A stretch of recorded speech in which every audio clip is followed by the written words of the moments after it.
So f of t, no talking.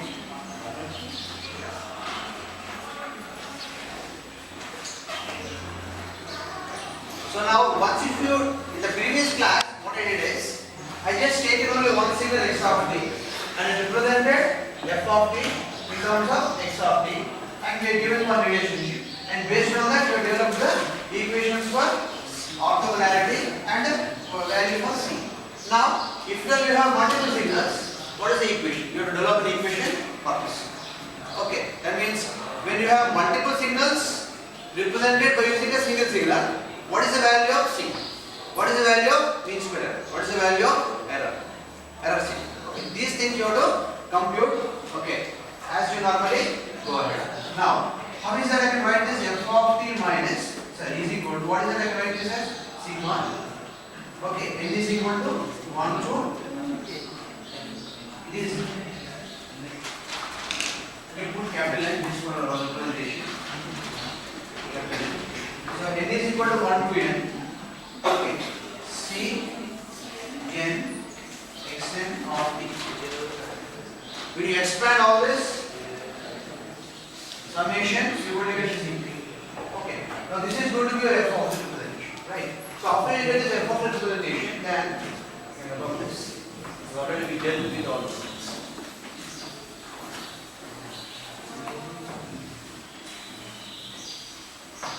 Right? Now what is the error signal from that now? E of t is equal to I can write that as f of t minus sigma Cn xn of t. Okay. Where n is equal to 1 to n. This is known as your error signal. This is known as error signal, right? Now you have to find out what is that you have to find out. You have to find out energy of the signal. See, why you have to find the energy value? Why you have to find out the mean value? Mean value, energy value is normally going to give you an estimated value of the error signal.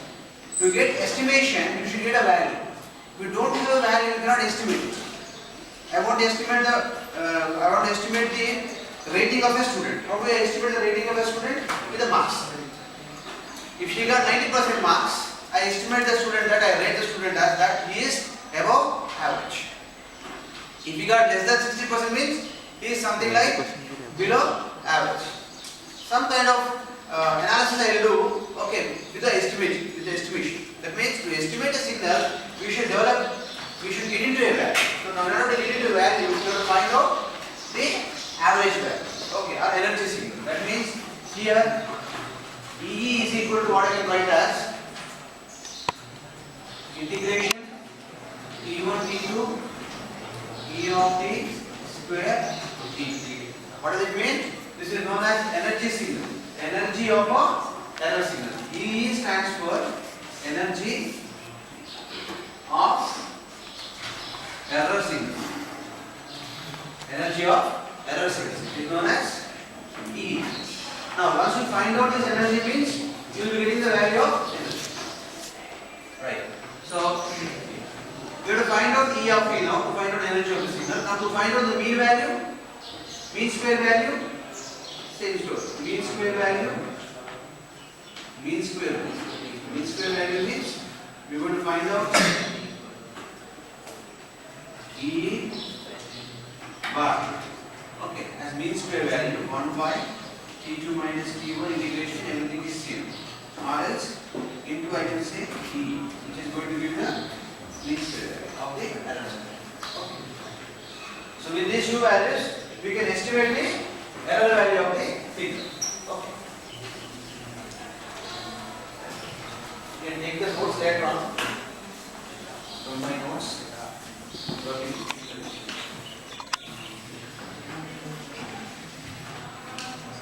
Now we have x1 of t, x2 of t, so on of t, xn of t. In that range, what I will do is, if we consider, let us go with the consideration. If we consider, what is that we want to consider? If we consider xm of t and xn of t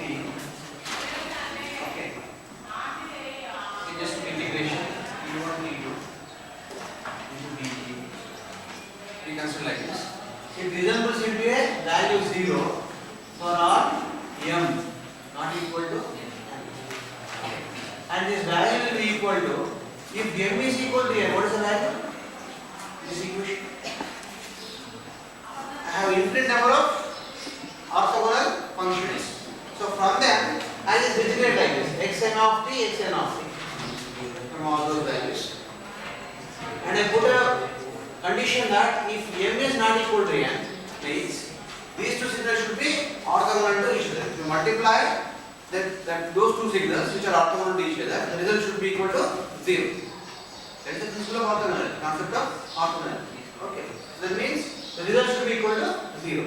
Now, if m is equal to n, means what does it mean? It is equal to integral xn of t into xn of t1 t2. Because m is assigned to n or n is assigned to m. Okay. So I take m is given to n, that means it is n of this. What is this value equal to? En. Energy of a error signal. Okay, or E, whatever. Since we have used n here, I will use n here. Okay, that means I can write this as t1, t2, x square of t, and xn square of t into dt. So dt is there, into dt is equal to. Okay, we are going to get a energy of the signal. Okay, so now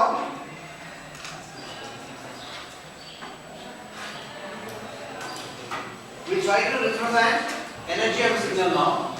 How is that it is represented now? E is equal to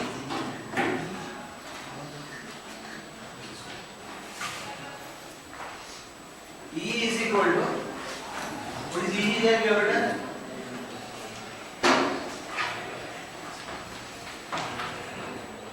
Integral t1 t2 e of t whole square b. Okay. Now E is equal to integral t1 t2. What is E of t? E of t is this. Let us keep this equation as 1. E of t from equation 1. We can have this as written as f of t minus sigma cn xn of t n is equal to 1 to n into d. Whole square is there? Yes, whole square. That is the representation. Okay.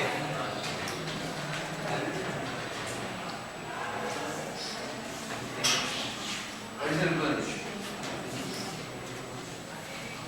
Now we should expand that equation to get E value.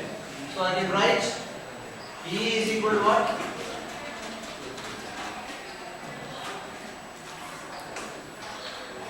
It is f of t square dt expanded a minus b whole square. So integration t1 t2. Okay. Plus what I can have integration sigma. Okay. Cn into f of t else a square plus b square. Cn square equation समझ में आ रही, derivation भी समझ में आता है। Cn square. Okay. Xn of t square d. This is n is equal to 1 to n. Then this will be t1 t minus 2 into integral of c into f of t into xn of t into d. Okay. This equation you will get. Yes or no? A square plus b square minus b. We expanded. Now to solve this equation, we are actually going towards solving for c. Solving for value of c or cn. Value for c. Okay. Since you are going on to solve for c, what we do is we differentiate the error equation with respect to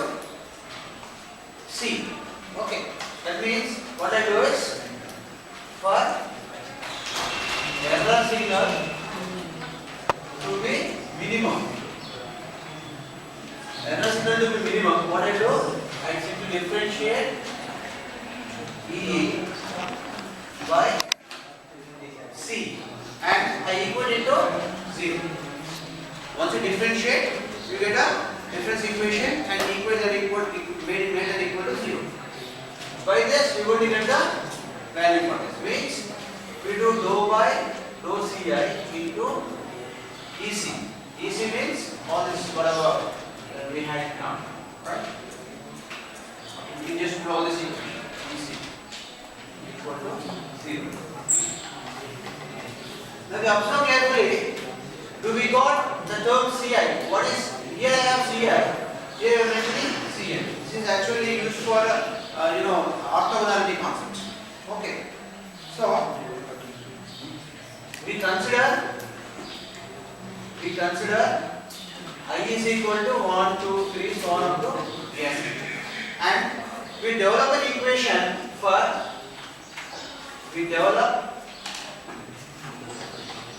an equation for what?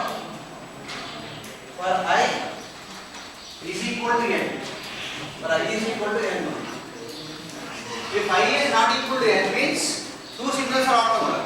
If two signals are orthogonal, you won't get any result. You won't get C value because we are actually going towards getting the value of C. When do you get value of C? If two signals are orthogonal, the value of C is 0. Okay, that means if you take I not equal to n, the two signals are going to be orthogonal. That's why the value of C is going to come as 0. So it is immaterial. That is why we consider that I is equal to n only. Okay, for orthogonal signals. For orthogonal signals, we consider I is equal to n. Okay, and we proceed further in developing the equation. Now, when you substitute this, when you differentiate the above equation, let us say 2 equation. That means we differentiate equation 2 with respect to Ci or Cn. Okay. What about the first term differentiation? This will be 0. Okay. I am writing it over here because there is a place problem.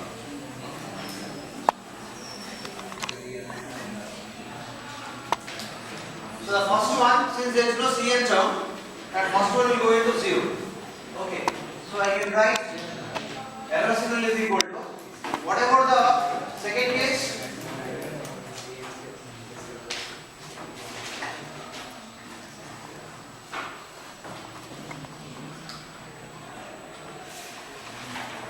Let us write that first. Dou by dou Ci. First time I write it. I write it from the second term. That is integration sigma Cn square x of d square or x and d square dt. Ranging between q and q is going to be one value. Okay. Then minus 2 into integral of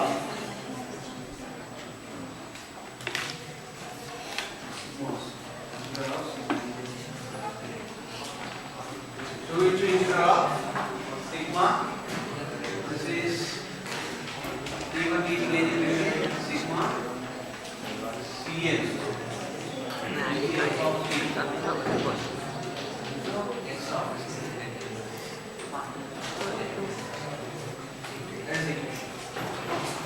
now we differentiate that with respect to C. I is equal to n here. That means it is more or less equal to n. Right? So differentiate E is equal to what we can have. See, the Cn term we will take it outside.